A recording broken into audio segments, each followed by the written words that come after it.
All right, brilliant. I want to say thank you all for being able to come here today to our very first community event with Spiral Blue. Hopefully everyone can hear me okay. If you guys want, you can put in the group chat on the right-hand side that you can hear me okay.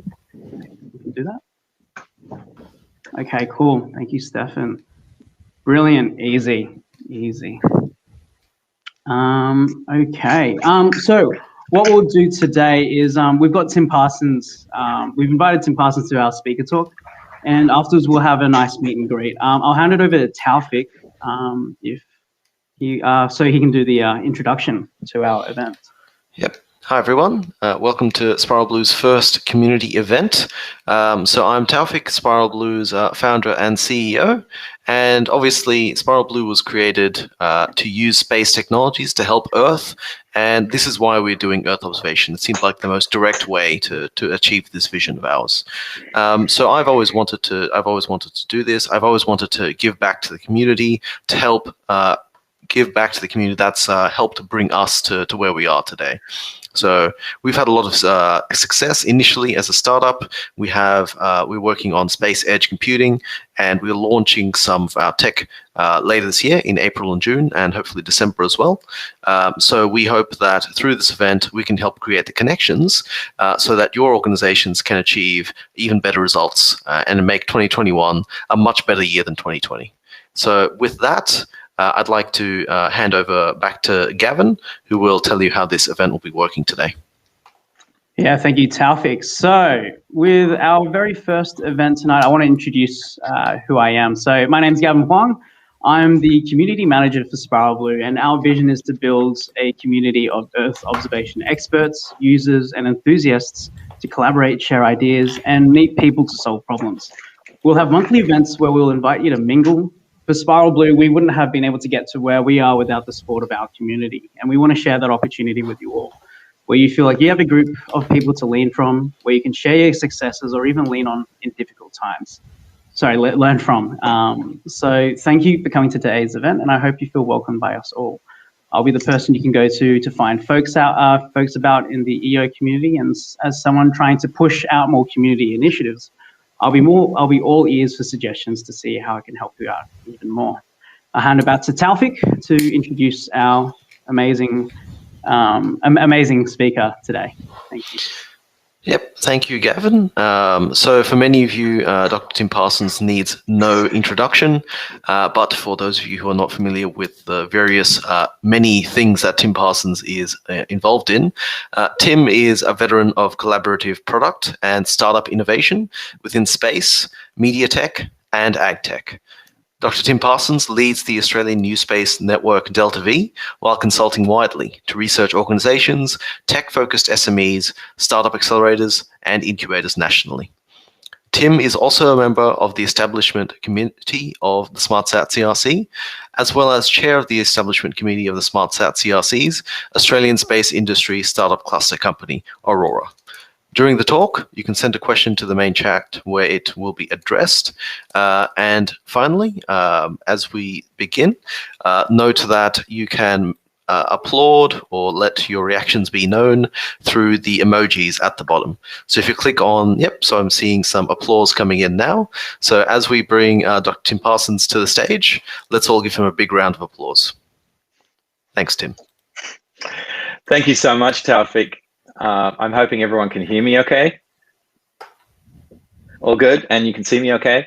It's 2021 pandemic time, and this is my first time on this AirMeet platform, so I want to make sure that you can follow me along. Now, the brief that Taufik and Gavin have given me is to go for about 20 minutes and talk about the future of Earth observation. I have slides. Really the purpose that I had today was I want to talk in particular, I want to talk about the demand side of Earth observation. In fact, I want to talk about the absolutely critical role that Earth observation has currently in the world and in how we are going to manage all the challenges that we are now really finally wrapping our head around. So I'm gonna share my screen. And I just want, I'm hoping that everybody can see as I do this. what I'm presenting.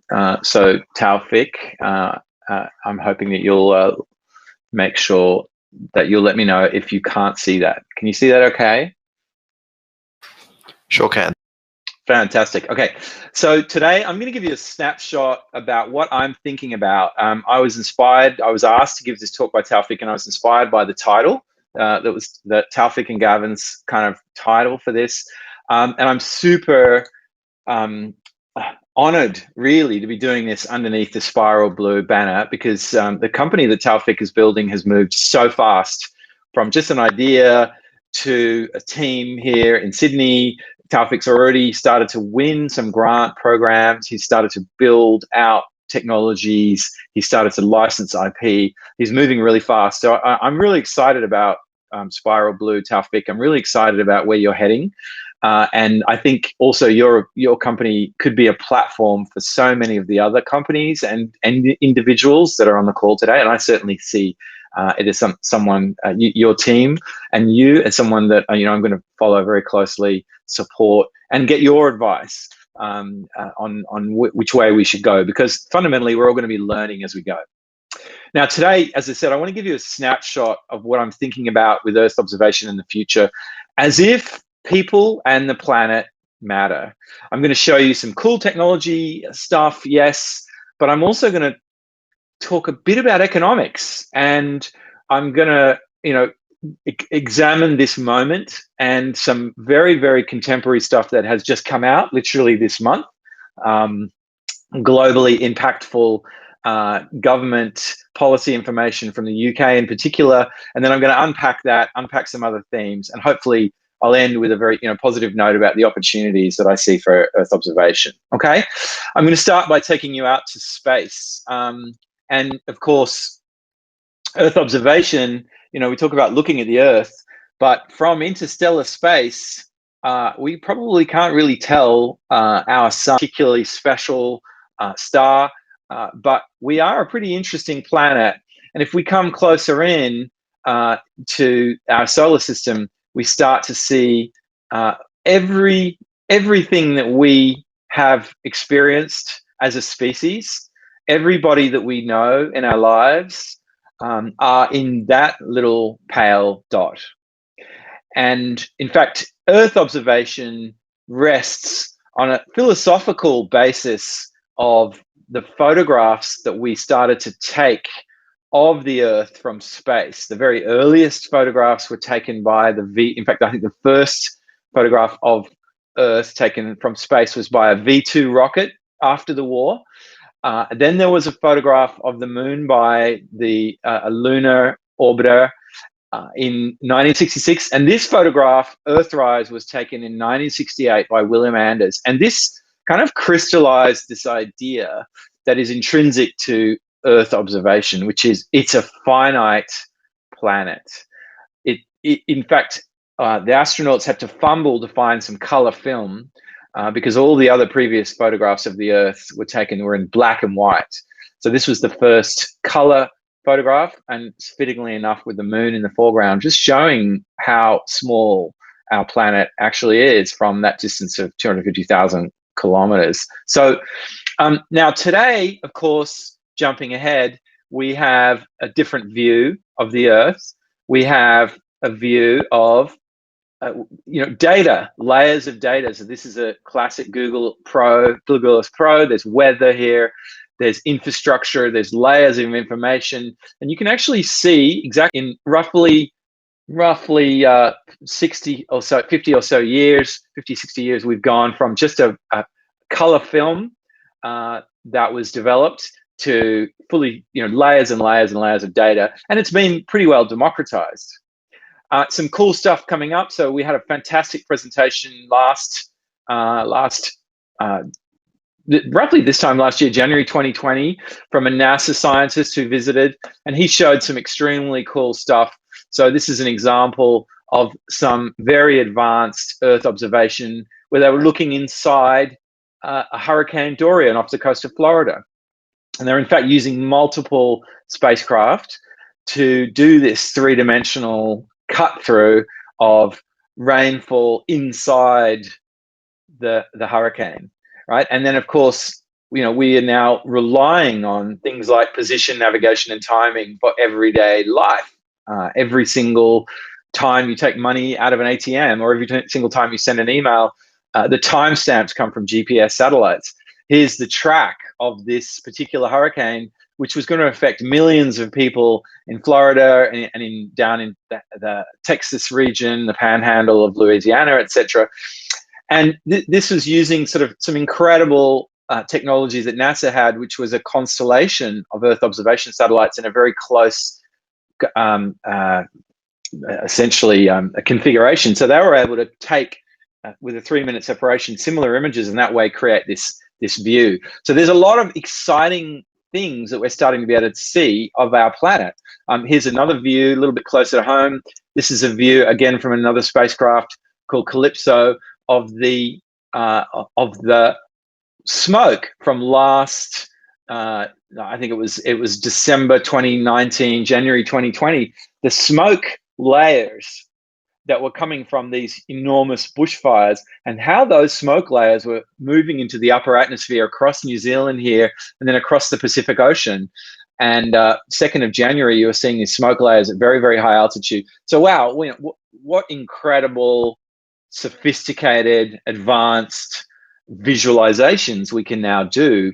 And we can use these to make better decisions. We can use these to make financial decisions about people and resources, where we go, on a personal level, will we go on holiday, or what will we do today, right through to where should we invest, billions of dollars of sustainable development money and so forth.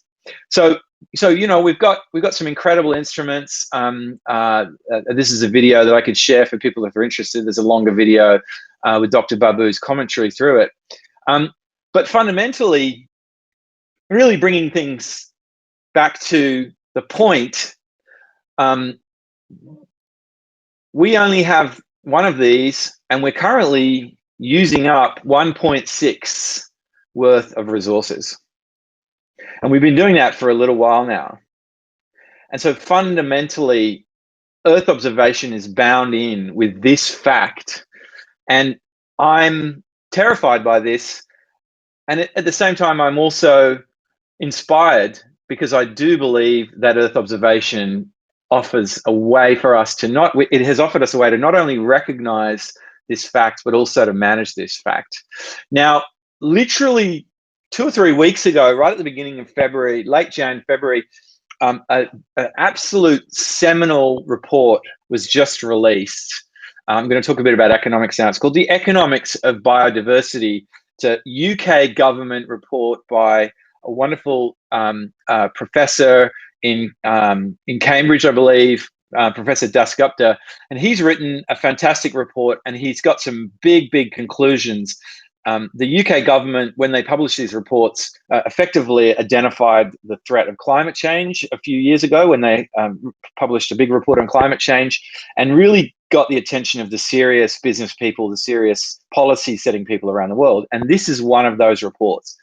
And essentially, the story here is our economy is a subsidiary of nature.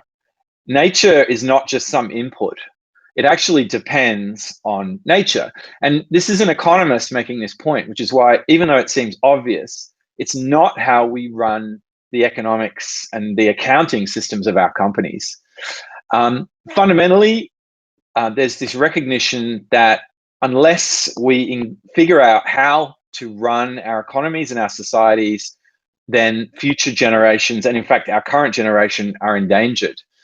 And he calls out in huge amount of detail, with a huge amount of evidence, and I recommend reading this report, which you can look up online, that as a species, as a global population, we've failed to engage sustainably with nature. At its core, its very powerful statement is deep-rooted, widespread institutional failure. Our governments, our corporations, fundamentally have had a growth without limits mindset, and I think that's been true of all of us. And there's all sorts of reasons why that mindset is often an important thing to hold onto. If you need to get a business to work, you need to think about it growing. But fundamentally, as I've said, there is a limit to the Earth. And so the solution starts with accepting this simple truth. Our economies are embedded within nature, and Earth observation as an incredible exponential technology can demonstrate this and can also help us manage this.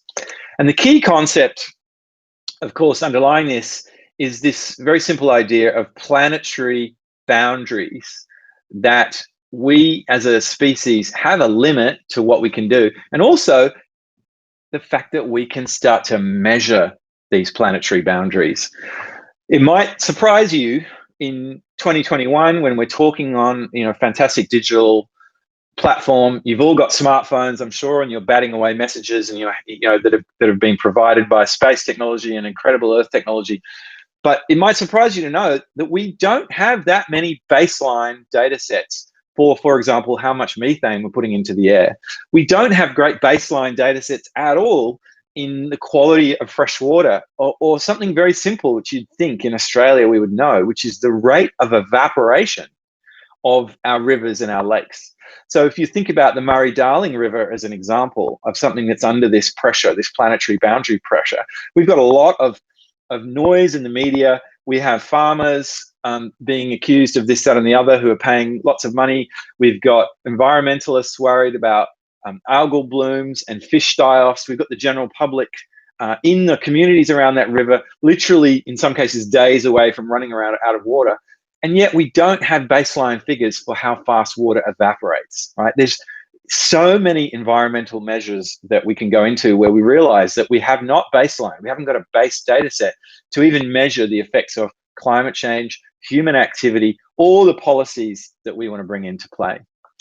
Now, some of the biggest ideas of the recent years is this idea of creating a sustainable economy, and also intertwined with that, this idea of a just society. And I definitely recommend you looking into what is in the background of this economist, Kate Raworth, which is the idea of the donut model of planetary boundaries. The outer ecological ceiling here is the limit that we can occupy. So we're currently pushing this boundary out, as I said before, to 1.6 Earths. And that's where all these different elements, climate change, water quality, fresh water, land, biodiversity, species loss, start to really suffer. And so this boundary, we've pushed this, we've overshot, and we have to bring it back. Interestingly, there's an interior to this diagram, which is social foundations, which is to do with how our societies are operating. Are they equitable? What's the how are we handling inequality in society in terms of access to work, in terms of access to education, in terms of access to safety, fresh water, energy, things that many of us here in a very, very rich first world country, Australia, take for granted, but in fact, billions of people struggle with. As we push those outer ecological boundaries out, we're going to start seeing those social foundations start to suffer. So I'll give you a specific example of that. Here's an indication of soil biodiversity, where we're seeing things like the microbes, the biodiversity, which is an indicator of the resilience of that soil to pressure, the green areas, it's in decline, right? Those green areas, there's high soil biodiversity. Those brown areas, which are huge across the world, very low. And the rest is water and ice. Our lives rest on those green areas. That's, going back to this diagram, that's the ecological ceiling, the outer element of this donut model. On the inside, here's an example of something that happened literally 3 years ago today. This is a photograph. This is an article that was published in The Guardian, where they broke the story of how satellite images, Earth observation images, were showing the destruction of Rohingya villages in Myanmar. There's contention between the ethnic Rohingya people and the people of Myanmar around water, access to economic resources, access to arable land, a whole range of contentions where those planetary boundaries are actually a cause. So you can see how this kind of model around planetary boundaries is able to be measured and assessed and judged on an ongoing basis by Earth observation. And of course, you would have seen, if you haven't seen, maybe you've been hiding under a rock, but you would have seen these adopted actually only 5 years ago by the UN. These are only 5 years ago, old now, adopted the 1st of January 2016. And a number of these, one of the interesting things about these SDGs, which I won't go through, is that a huge amount of them are relate to human social experience, right? Equitable access, the inside of that donut, and yet also almost all of those are affected by these planetary boundary elements. I'll give you another specific example. Now, one of the places I moonlight is food agility. And one of my colleagues, Dr. Madeline Mitchell, in fact, gave a talk today, which is on my LinkedIn profile if you want to look it up. And she gave an introduction to a topic that was spoken about, which is around natural capital. Small writing here, but this is an example of just looking at those SDGs and thinking about food. How do we feed 10 billion people by 2050 without using more land, right? We need to prevent agriculture from expanding. In fact, we need to save an area, a massive area, twice the size of India. And we can't have agriculture gobble up all the wild areas, because the resilience of the Earth's biosphere and biodiversity is going to be destroyed. We'll destroy that natural capital resource for ourselves and for future generations. And we've got to do it with lower emissions. So currently we're emitting a huge amount of carbon, of climate change gases, like CO2, like methane and others, from operations like livestock, from the way that we might be managing the land. So we need to take this specific industry sector, agriculture, and we need to make it a restorative system. And we need to find a way to reward farmers for increasing the carbon in the soil. We need to find a way to help sequester CO2 using agriculture, which is exciting. But we're not going to be able to reward farmers. We're not going to be able to lend the money they need or insure their properties without the data that we get from Earth observation. And in fact, there's a larger story here. I'm not sure if you know this guy, Mark Andreessen. He invented the first visual web browser, Mosaic, and then he became a VC and invested in a few big names that you may recognize. And he wrote this quote, which I'll let you read. Fundamentally, all of the technologies required to transform industries works and can be delivered at global scale. And so this means that we can start to build digital twins. There's a fantastic Australian company headquartered here in Sydney called Willow, and they're a global pioneer in using digital twins to invest the built environment. They're creating time series histories of the different machines operating inside buildings. So it's an IoT play, it's an AI play, machine learning, big data. I think we can still say big data. And they are essentially taking the management problem, digitizing it, and then creating a digital asset with that.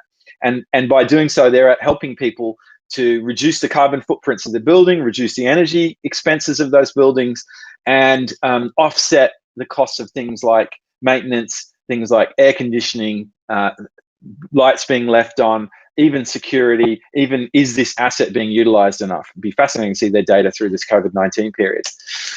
So at this sort of macro level, let's think about nature. And there's this sort of old-fashioned idea that business is going to impact on the environment. We are worried about that.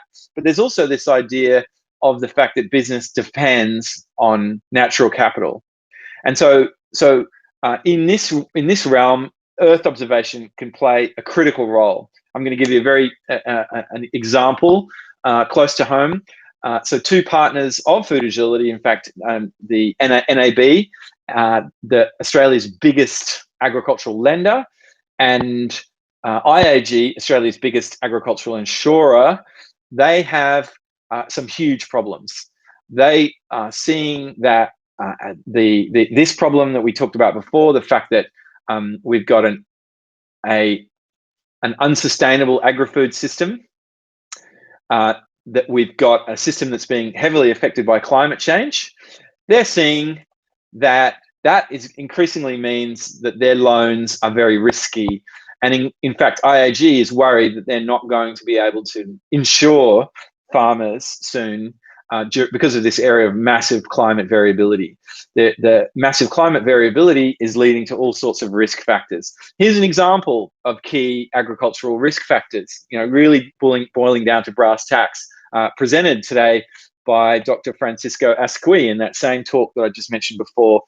He's an expert and an advisor to Food Agility on natural capital. And that's a picture of him up there in the top right. Water, weather, land and soil quality, biodiversity, energy, and air emissions.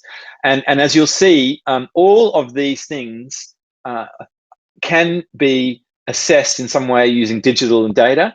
And most of them can be baselined and then assessed in an ongoing sense using Earth observation imagery, space-based sensors, using LiDAR, using hyperspectral cameras, using all sorts of different sensors, and also ground truthing those using IoT. And so there's this wonderful scalability on the Earth that we're very excited about with Internet of Things, sensors going into everything, and also needing to be baselined and assessed by Earth observation and Earth and space-based sensors. The opportunity is huge. So here's a real kind of pitch slide for you. This is a few years old, but I'll just describe it. The red bits are industries where they have not really started to adopt digital methodologies, and the green bits are in industries where they have adopted digital methodologies. And even though it's probably a little hard to read, all of these are things like energy, environment, transport, utilities, mining, manufacturing. Whereas up the top here, they're things like services, they're things like finance, they're things like administration. So all the people in offices stuff is looking okay from a digital part, but that whole thing about digitizing the world that I showed you before, we've only just begun. So I'm going to close up now. I've got a couple of minutes to go. So I sort of see this slide and I get very excited because this is, I'm sure, a similar problem around the world. There are huge multi-trillion-dollar opportunities in transforming this planet to a sustainable one. And we're in a process of ingesting, as I said down here on the left, ingesting very complex systems like mining, agriculture, manufacturing, like even the homes we live in, how we travel around, etc. And we're trying to figure out how to essentially baseline everything so we can manage it. And so space is going to play an incredible role. There's incredibly urgent local problems. One of the biggest challenges that was experienced during the huge bushfires last summer was the fact that there were these fires and we had rural fire services people driving around trying to figure out where the water tank is. So why can't we use, and in fact we are going to use, Earth observation imagery and Earth observation systems coupled with ground-based IoT to help people solve these problems. There's big global issues. How can we trust this data from space? How can we trust this IoT data? So there's a huge tech stack that needs to be evolved and transformed. And again, this is something in the Earth observation space, which really is just beginning. How do we make sure that we have provenance and accountability for the data that we're capturing from spacecraft? How can Taufik actually leverage some kind of unique ID that Spiral Blue can provide to the people that are using it in space hardware to make sure that data is trustable?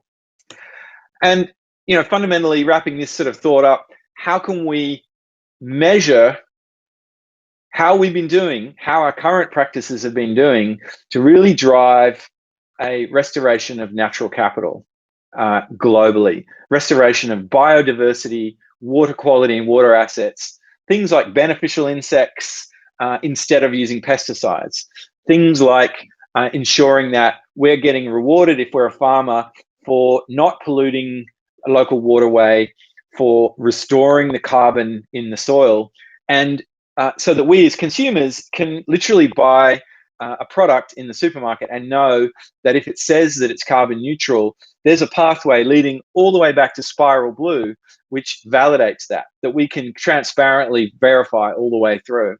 and as I said, it's a multi-trillion-dollar global transformation. It's so exciting, and Earth observation is right at the heart of it. So that's what I want to talk about today. Taufik, how was that?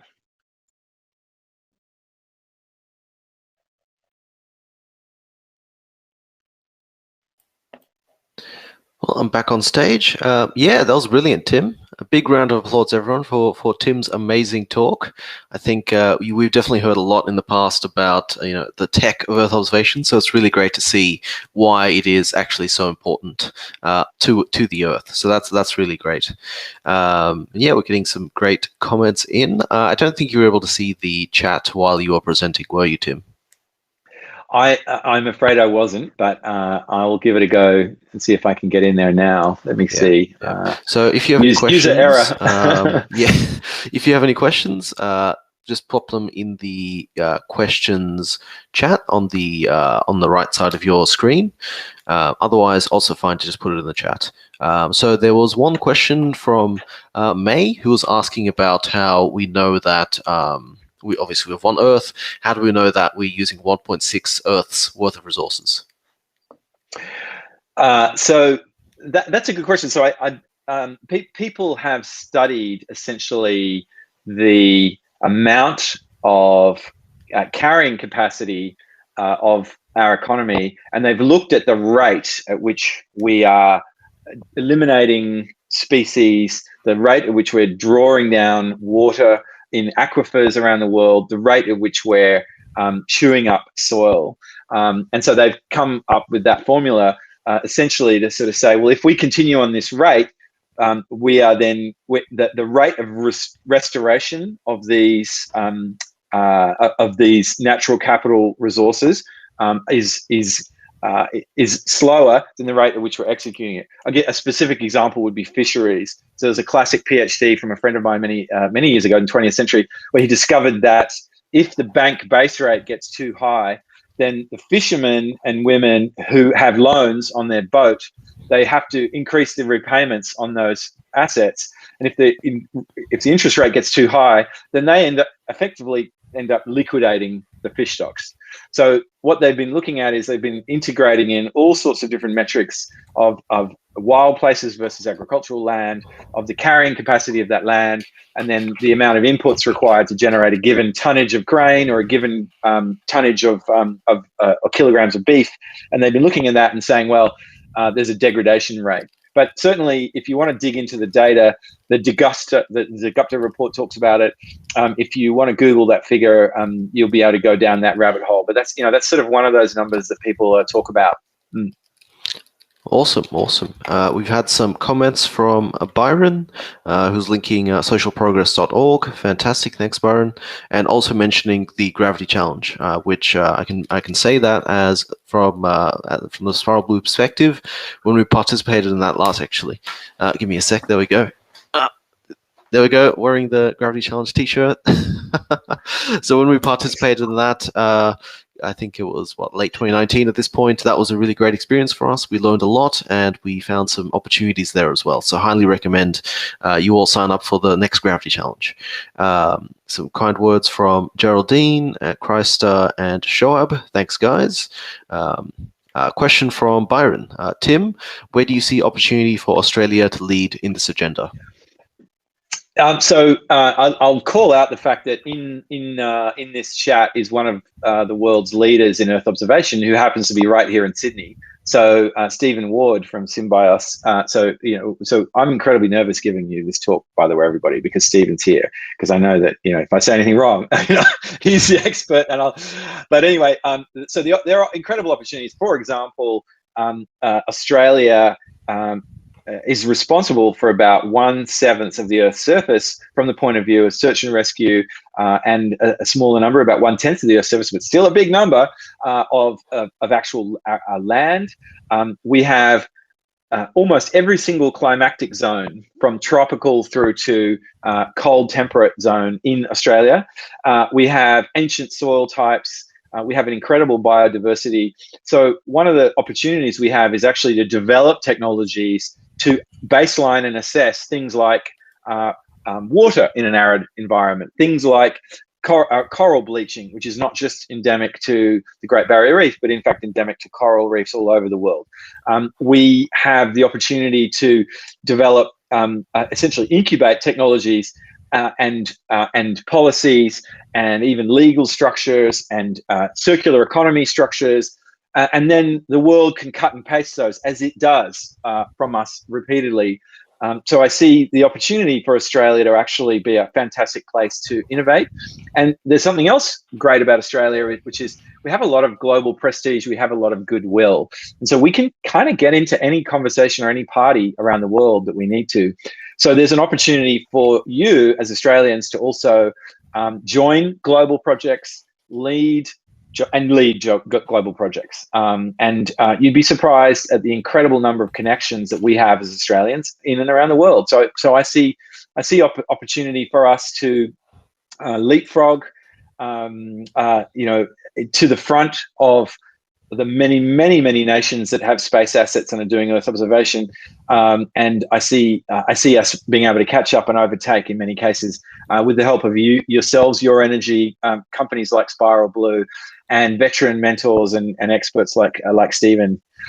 It's so great to see you here, mate. Taufeeq. Yep. So we've had a +1 from James. Thomas, thanks. Well, we want to keep things nice, short, and sweet, right? Better to say things are too short rather than too long. And we had a comment as well from Stephen earlier regarding the Earth Observation Handbook. I personally can highly recommend. It is part of our training material. Tim just left the stage. There's still some questions, Tim, if you're able to stick around. But the one thing was, I'm putting the link for the EO handbook in the chat again, as the link that Stephen shared was not working for me. So I'm not sure why that was, but that should be fixed now. Yep, I think we're getting Tim back. Yes, don't hit back on your browser. No worries. We've got a question from Christa Anderson from Pandion AI. How do you see on the large amount of EO data? So storage, handling, processing, ownership, usage, transparency. So I guess this is more of a technical question. What do you think?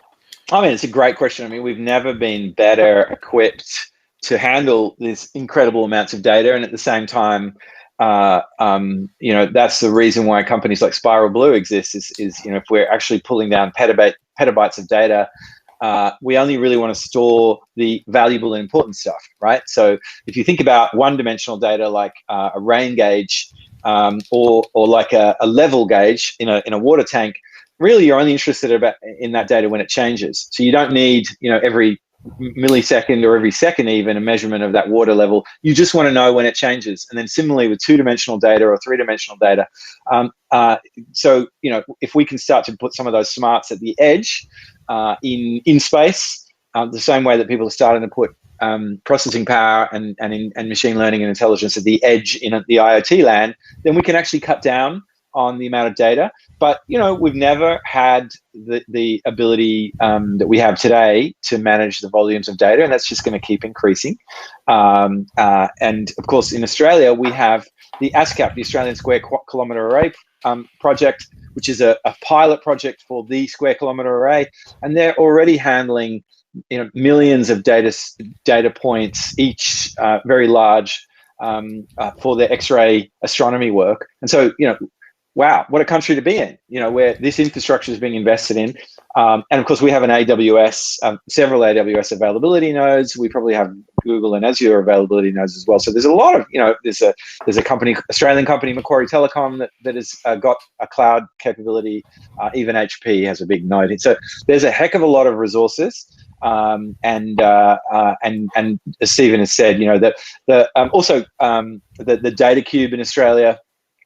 The Geosciences Australia has actually led investments in a number of projects, including Digital Earth Africa, Digital Earth Australia, and so we're global leaders in both research and also looking now more and more towards, okay, how do we commercialize this? So hopefully that was helpful answer. I think Christa was happy enough with that. But yeah, I think let's wrap up Q&A here. Thank you so much, Tim. thank you everyone for your time. So at this point, we'll be moving to some facilitated networking. So I think Gavin will provide us some briefing on that. Yes, so thank you so much for that, Tim. Really, really appreciate it. So we'll move now to our meet and greet section of the event. So what we've done is we've made a few changes as the night's gone on.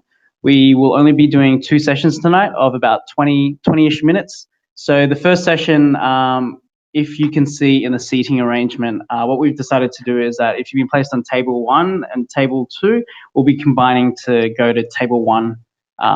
So if that makes sense. So table 1 and table 2 will be combining to see on table 1. Table 3 and table 4 are combining to go onto table 3. Table 5, 6, and 7 will be going back to table 5.